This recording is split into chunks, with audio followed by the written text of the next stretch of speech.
Friends, welcome in KR classes. आज हम discussion करेंगे ईवीएस से संबंधित महत्वपूर्ण प्रश्नों की श्रृंखला में। आज का पहला प्रश्न, कौन सी गैस ग्रीन हाउस इफेक्ट नहीं है? आपको ये बताना है। ये 4 गैस आपके ऑप्शन में दे रखी हैं।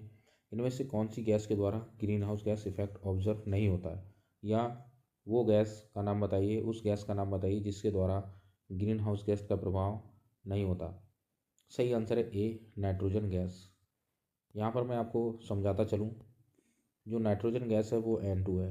ठीक है, इसका कोई भी प्रभाव ग्रीन हाउस गैस में नहीं होता, ग्रीन हाउस इफेक्ट में नहीं होता है। ये जो नाइट्रोजन गैस है वो ग्रीन हाउस प्रभाव में इसका कोई भी योगदान नहीं होता है। लेकिन कार्बन डाइऑक्साइड, मीथेन और नाइट्रस ऑक्साइड, ये 3 गैस ऐसी हैं जिनके द्वारा मुख्यतः ग्रीन हाउस इफेक्ट देखा जाता है। नेक्स्ट प्रश्न आपके सामने है, समुद्री प्रदूषण के कारण नष्ट हो रहे हैं। आपको बताना है कि जो समुद्री प्रदूषण है, समुद्र किनारे जो कचरा जमा हो जाता है, प्लास्टिक हम उस पर फेंक देते हैं, पन्नियाँ फेंक देते हैं, उसके कारण किस प्रकार का प्रदूषण होता है। तो उसमें सबसे ज़्यादा प्रभाव पड़ता है जो समुद्री प्रदूषण के कारण मैंग्रोव वन नष्ट हो रहे हैं। डी आंसर बिल्कुल सही है। आप इसको इस तरह समझ सकते हैं, ये मान लीजिए ये समुद्र है और इसके किनारे किनारे अधिकतर क्या होता है, मैंग्रोव वन पाए जाते हैं। तो इन मैंग्रोव वन या वृक्षों पर प्लास्टिक पन्नी इनके जड़ों पर पहुंचती हैं, जिससे यहाँ प्रदूषण फैलता है और मैंग्रोव वन में क्या है, इनका नुकसान देखा जाता है। और समुद्री प्रदूषण के कारण प्रवाल भित्तियों पर भी प्रभाव हम इसका देख सकते हैं, वो भी बहुत अधिक प्रभावित होती हैं। इसलिए हम कभी भी जब भी समुद्र घूमने जाएं, वहाँ पर पन्नियाँ, प्लास्टिक की बोतल्स आदि समुद्र में हमें थ्रो नहीं करनी चाहिए। नेक्स्ट प्रश्न आपके सामने, इनमें से कौन सा जैव अपघटन पदार्थ है?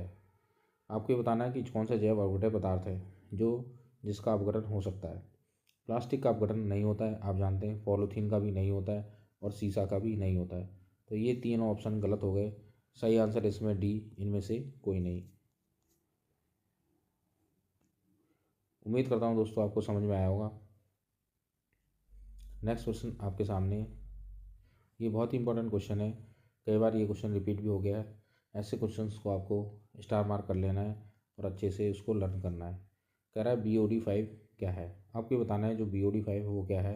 इसका सही आंसर है B, biochemical oxygen demand 5 days.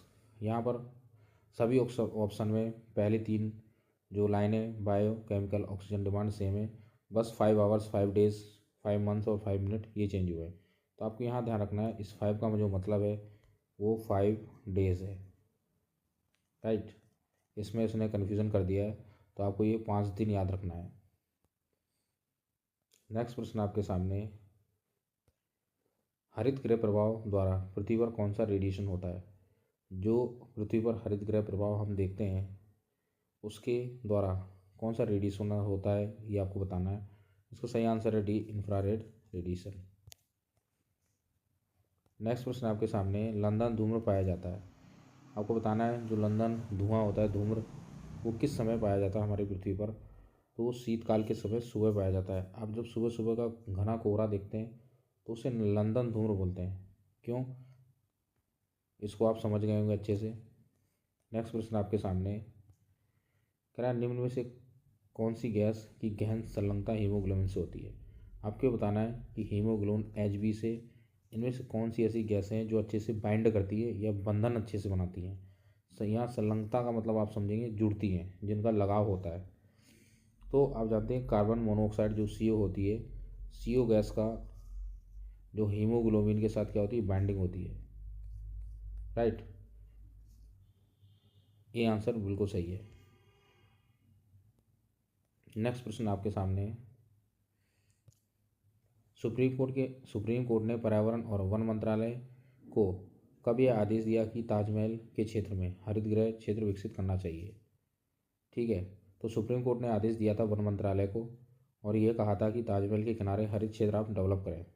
ये किस सन में कहा था, ये आपको बताना है। इसका सही आंसर है बी, 1994। 1994 में सुप्रीम कोर्ट ने वन मंत्रालय को यह कहा कि आप ताजमहल के किनारे किनारे हरे क्षेत्र विकसित कीजिए, हरित क्षेत्र डेवलप कीजिए। ऐसे ही शानदार क्वेश्चंस जो कि एग्जाम में आने की बहुत अधिक संभावना होती है, उनका डिस्कशन मैं आपके सामने करूँगा। यदि आप फ्रेंड्स चैनल पर नए हैं तो चैनल को लाइक एंड सब्सक्राइब जरूर कर लीजिए, जिससे मुझे मोटिवेशन प्राप्त होगा और मैं अधिक से अधिक वीडियो बनाऊँगा। Thank you so much.